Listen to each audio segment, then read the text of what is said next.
Good morning to everybody.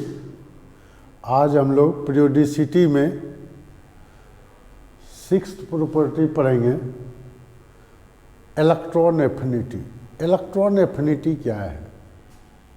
What is electron affinity? Electron affinity का periodic table में left to right, top to bottom क्या effect पड़ता है। पहले electron affinity के बारे में पढ़ लेते हैं।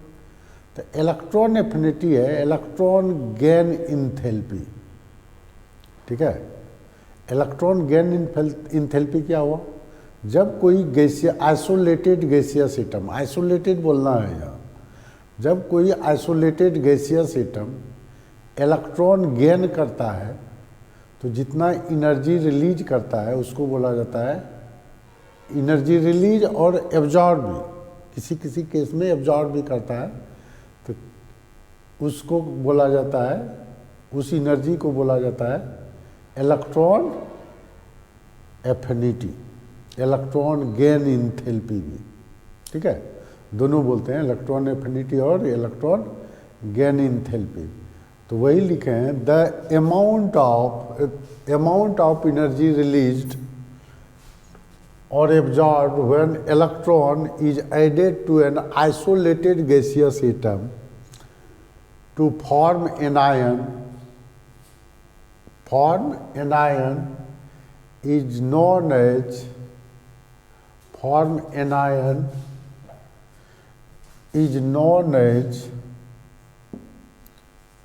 Electron affinity. तो इलेक्ट्रॉन एफिनिटी का यूनिट जो होता है, इलेक्ट्रॉन एफिनिटी का यूनिट होता है इलेक्ट्रॉन वोल्ट पर एटम। ठीक है, इसका यूनिट होता है इलेक्ट्रॉन वोल्ट पर एटम, किलो जूल पर एटम, किलो कैलोरी पर मोल, किलो जूल पर मोल, किलो कैलोरी पर मोल। ये आयनाइजेशन पोटेंशियल का भी यही यूनिट था। तो दोनों एनर्जी का फॉर्म है, इसलिए एनर्जी हीट का भी यही यूनिट होता है। Mostly electron affinity is exothermic process, maximum exothermic है। लेकिन मान लीजिए ये केस है, इन केस ये दोनों में क्या है, एक तरफ से इलेक्ट्रॉन एफिनिटी हुआ, दूसरे तरफ से आयनाइजेशन पोटेंशियल, ये दोनों तो इक्वल एनर्जी है। लेकिन जब एक्स्ट्रा एनायन ऐड करते हैं, जैसे X माइनस बना, अब ये जब एक्स्ट्रा एनर्जी ऐड करिएगा तभी वो ऐड होगा। तो इस केस में क्या हो गया, इंडोथर्मिक प्रोसेस हुई। यहाँ पर इसको हम लोग एक बार लिख सकते थे X माइनस प्लस E_A2, तो हम एक्स्ट्रा दिए, उधर है तो EA-2 है, माइनस EA2 है, तो वो क्या है, इंडोथर्मिक प्रोसेस है। तो ये जो है एनर्जी रिलीज भी करता है और एनर्जी गेन भी करता है। तो इसीलिए इसको बोलते हैं अमाउंट ऑफ एनर्जी रिलीज और absorb when electron is added to an isolated gaseous atom to form an ion. ये हो गया, is known as electron affinity. क्या होता है, इलेक्ट्रॉन एफिनिटी होता है। ठीक है, यूनिट होता है इलेक्ट्रॉन वोल्ट पर एटम, किलो जूल पर मोल, किलो कैलोरी पर mole. Mostly electron affinity is exothermic, maximum case में एक्सोथर्मिक होगा। जब एक्स्ट्रा ऐड कीजिएगा, जैसे क्लोराइड आयन बन गया, मान लीजिए क्लोराइड आयन बन गया, उसका ऑलरेडी ऑक्टेट पूरा हो चुका है, अब उसमें इलेक्ट्रॉन ऐड करना है तो एनर्जी देना पड़ेगा। तो वहाँ पर क्या हो गया, इंडोथर्मिक प्रोसेस हो गया। नहीं, तो इस केस में ये जो है एक्सोथर्मिक और इंडोथर्मिक दोनों होता है। ये याद रखना है पॉइंट, मेडिकल में ये सब घुमा करके क्वेश्चन दे सकता है। ठीक है, तो इसका स्क्रीनशॉट ले लीजिए।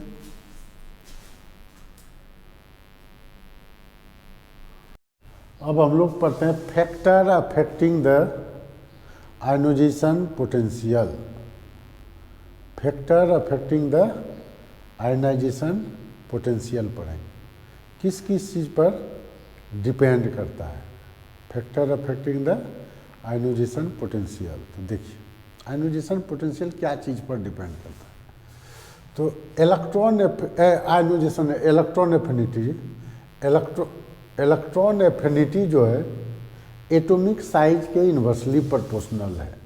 अगर कोई एटम का साइज बहुत लार्ज है तो उसका इफेक्टिव न्यूक्लियर चार्ज डिक्रीज कर जाएगा, तो इलेक्ट्रॉन एफिनिटी क्या होगा, डिक्रीज कर जाएगा, तो इन्वर्सली प्रोपोर्शनल हो जाता है एटॉमिक साइज के।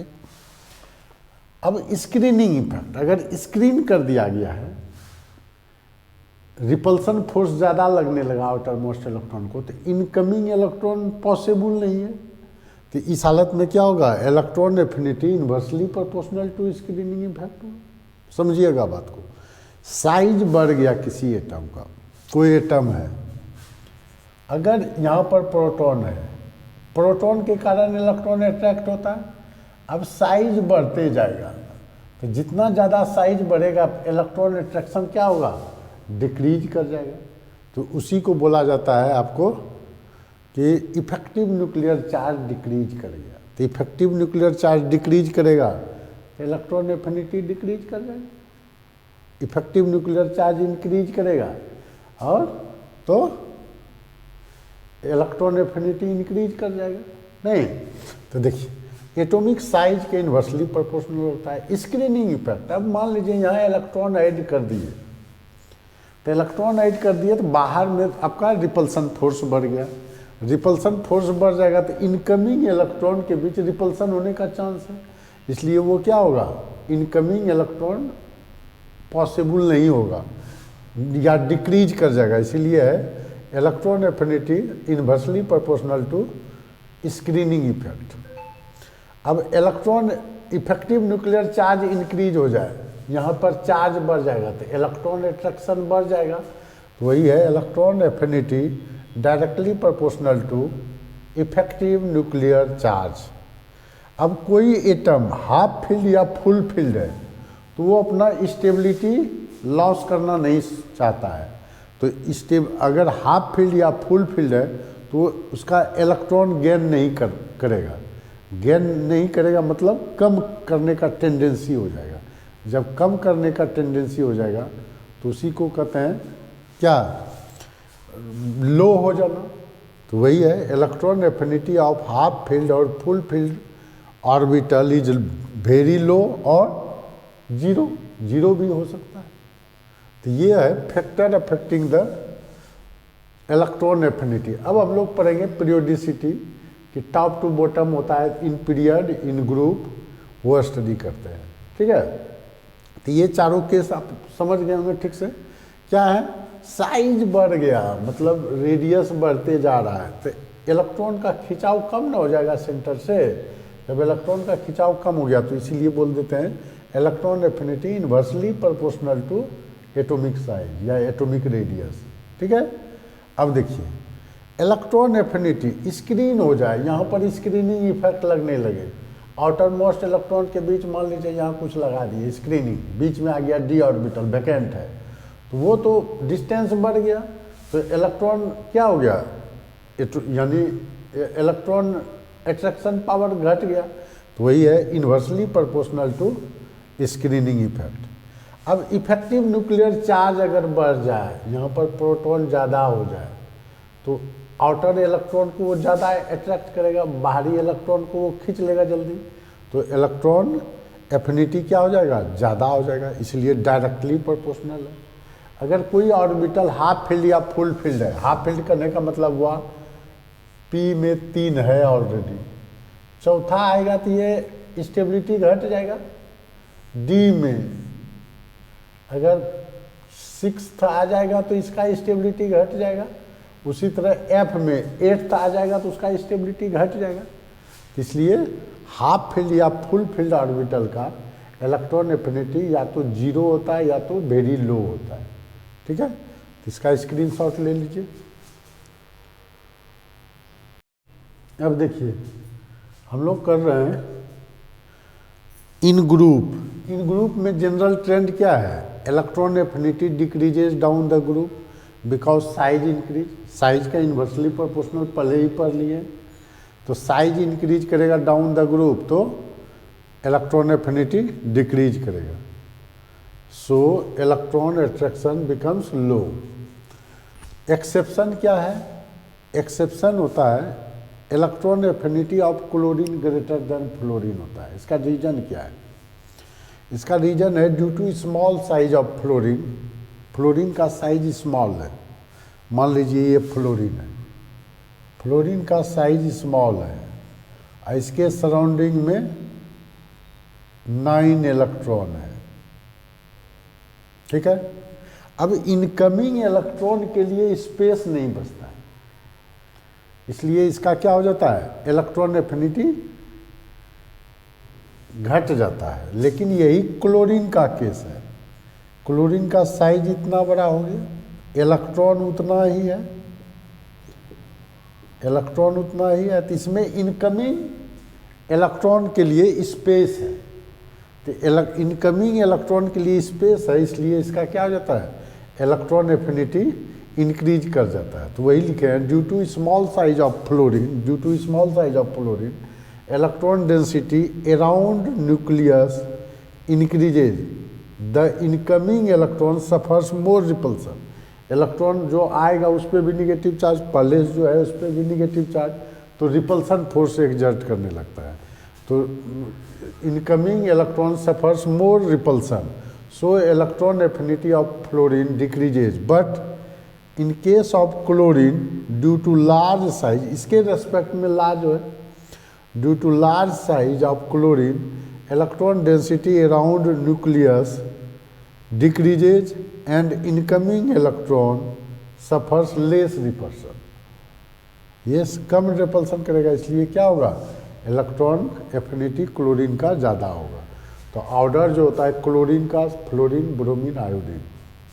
अब जैसे देखिए सल्फर का सेलेनियम और ऑक्सीजन, ऑक्सीजन टॉप में है ग्रुप, उसके बाद सल्फर है, उसके बाद सेलेनियम है।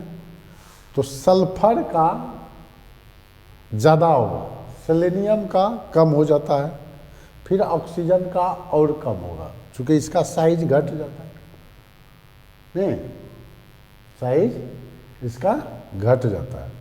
यहाँ पर सल्फर का ऑक्सीजन से तो ज़्यादा है, यहाँ पर भी ऑक्सीजन का फास्फोरस से भी, ऑक्सीजन का फास्फोरस से ज़्यादा होता है, ठीक है। और नाइट्रोजन का और कम हो जाएगा, उसका तो एक ही साइज, ये दोनों क्या है, हाफ फील्ड ऑर्बिटल है, हाफ फील्ड होने के कारण घट जाता है। सिलिकॉन, कार्बन, फास्फोरस, नाइट्रोजन, तो सिलिकॉन का हम लोग क्या जानते हैं, लेफ्ट टू राइट जाते हैं, लेफ्ट टू राइट जाते हैं तो इलेक्ट्रॉन एफिनिटी बढ़ता है, और टॉप टू बॉटम आते हैं तो घटता है। लेकिन सिलिकॉन के केस में सिलिकॉन का ज़्यादा होता है, होना चाहिए कार्बन का ज़्यादा। टॉप टू बॉटम आते हैं तो क्या होता है, साइज इंक्रीज करता है तो इलेक्ट्रॉन अट्रैक्शन घट जाता है, इलेक्ट्रॉन एफिनिटी डिक्रीज करता है। लेकिन यहाँ उल्टा होता है, तो सिलिकॉन, कार्बन, फास्फोरस का ज़्यादा नाइट्रोजन से होगा, दोनों हाफ फील्ड है, ठीक है। तो ये थोड़ा याद भी रखना रहता है। रीजनिंग तो वही होगा, size, electron density, nuclear charge, यही ना होना है साइज। जैसे अब सिलिकॉन का इलेक्ट्रॉन एफिनिटी कार्बन से ज़्यादा है ना, तो टॉप टू बॉटम आते हैं तो इसे कार्बन के बाद सिलिकॉन है, तो घटना चाहिए, ठीक है। लेकिन यहाँ पर इंक्रीज कर रहा है, तो इसका रीजन भी होता है।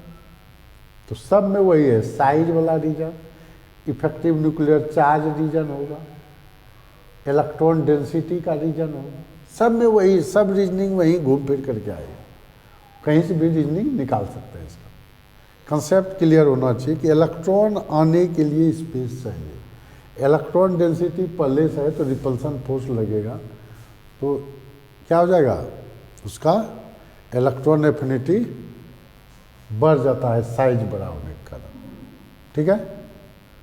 इसका आप लोग स्क्रीनशॉट ले लीजिए, तब इन पीरियड पढ़ेंगे,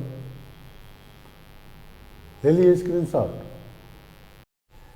अब देखिए इन पीरियड क्या होता है, in period electron affinity increases due to effective nuclear charge increase, सबका इफेक्टिव न्यूक्लियर चार्ज इंक्रीज होते जाता है, लेफ्ट टू राइट जाते हैं। तो ये जनरल कंसेप्ट हुआ, लेकिन वहाँ एक्सेप्शन भी होगा। हाफ फील्ड का केस आएगा, फुल फील्ड का केस आएगा, उस केस में एक्सेप्शन भी आ जाता है।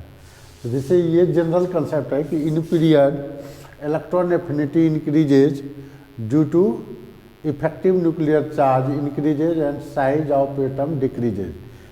Electron affinity of second A and noble gases is zero due to full filled s and p orbital. इसमें एस ऑर्बिटल फुल फील्ड है, इसमें पी ऑर्बिटल फुल फील्ड है, तो इसका जीरो होता है। तो ये ऑर्डर है, ऑर्डर ऑफ इलेक्ट्रॉन एफिनिटी ये है। फ्लोरीन का ऑक्सीजन से ज़्यादा होता है, लेकिन क्लोरीन से कम होता है नहीं। तो इस तरह से ऑर्डर है, जिसे होना चाहिए क्या, लेफ्ट टू राइट जाते हैं तो इंक्रीज करता है, लेफ्ट टू राइट जाते हैं तो इंक्रीज करता है।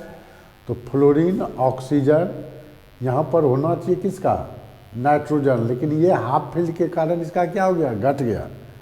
ये बोरॉन से भी घट गया, कार्बन बोरॉन नाइट्रोजन हो गया। बेरिलियम फिर और घट गया, चूँकि ये फुल फील्ड है। नियम तो और घट गया, ये इनर्ट गैसेस है। उसी तरह chlorine, sulphur, silicon, aluminium, phosphorus, magnesium, ये ऑर्डर हो जाता है। इसका ऑर्डर का मतलब समझे, यहाँ पोजीशन था नाइट्रोजन का, लेकिन नाइट्रोजन कम होकर के बोरॉन के बाद चला गया। इसका रीज़न क्या है, ये हाफ फील्ड का केस है नाइट्रोजन और फास्फोरस, और बेरिलियम मैग्नीशियम फुल फील्ड का केस है। तो जैसे हाफ फील्ड और फुल फील्ड का केस होगा, ये तीनों घट करके सबसे कम हो जाता है, जबकि इसका पोजीशन इधर है। नाइट्रोजन फास्फोरस का पोजीशन इस जगह था न, नियन आर्गन का पोजीशन यहाँ था। जनरल ट्रेंड क्या कहता है, लेफ्ट टू राइट जाते हैं तो इंक्रीज करता है। सबसे ज़्यादा तो नियन और आर्गन का होना चाहिए, लेकिन ये फुल फील्ड है, ये भी फुल फील्ड है, और ये भी हाफ फील्ड है, और कोई हाफ फील्ड या फुल फील्ड का केस नहीं है। हाफ फील्ड और फुल फील्ड के कारण क्या होता है, इलेक्ट्रॉन एफिनिटी डिक्रीज कर जाता है, यहाँ की जीरो भी हो जाता है। ठीक है, तो ये है ट्रेंड, इसका स्क्रीनशॉट ले लीजिए। अब हम लोग पढ़ते हैं एप्लीकेशन ऑफ इलेक्ट्रॉन एफिनिटी। कहता है electron affinity directly proportional to oxidising nature. तो the element having high value of electron affinity act as oxidising agent. जिसका इलेक्ट्रॉन एफिनिटी ज़्यादा है वो क्या है, शो करता है ऑक्सीडाइजिंग एजेंट के रूप में। लेकिन यहाँ पर थोड़ा एक्सेप्शन हो जाता है। Fluorine is more oxidising power than chlorine, ठीक है, because F has more standard reduction potential. यहाँ केस इलेक्ट्रॉन एफिनिटी से नहीं रहा, यहाँ क्या केस हो गया, स्टैंडर्ड रिडक्शन पोटेंशियल से हो गया। थ्योरी क्या कहता है कि electron affinity directly proportional to oxidising power. तो इलेक्ट्रॉन एफिनिटी ज़्यादा है फ्लोरीन का, क्लोरीन का, तो क्लोरीन का ज़्यादा होना चाहिए ऑक्सीडाइजिंग नेचर, लेकिन फ्लोरीन का हो जाता है।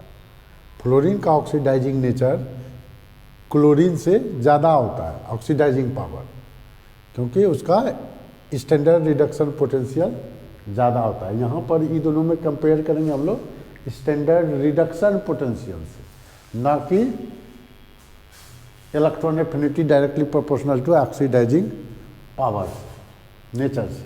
ठीक है, electron affinity directly proportional to reactivity. Electron affinity का मतलब क्या हुआ, जैसे कोई एटम इलेक्ट्रॉन गेन किया, ज़्यादा है इलेक्ट्रॉन एफिनिटी मतलब आसानी से इलेक्ट्रॉन गेन किया, एनायन का फॉर्मेशन करेगा, तो रिएक्टिविटी क्या हो जाएगा, ज़्यादा हो जाएगा। तो वही लिखे हैं electron affinity directly proportional to reactivity, they form anion and bond nature will be ionic, और वो क्या बनाएगा, आयनिक बॉन्ड का फॉर्मेशन करेगा। ठीक है, फिर कहता है electron affinity directly proportional two electron negativity. जो जितना ज़्यादा इलेक्ट्रॉन नेगेटिव एलिमेंट है वो उतना ही ज़्यादा उसका इलेक्ट्रॉन एफिनिटी भी होता है। तो ये याद रखना है। Element of high electron affinity, जिसका भी इलेक्ट्रॉन एफिनिटी हाई है, फॉर्म ऑक्साइड और हाइड्रोक्साइड। ठीक है, विच आर एसिडिक नेचर। जैसे मान लीजिए कि फ्लोरीन क्लोरीन का हाई इलेक्ट्रोनेगेटिविटी है, इसका जो ऑक्साइड होगा Cl2O7, तो ये सब क्या है, एसिडिक नेचर का होता है। वही लिखा हुआ है कि element of high electron affinity form oxide. अगर वो एलिमेंट ऑक्साइड और हाइड्रोक्साइड फॉर्म करता है तो वो क्या होगा, एसिडिक नेचर का होगा। ठीक है, ये हो गया। तो इसका लिखिए, इसका स्क्रीनशॉट ले लीजिए।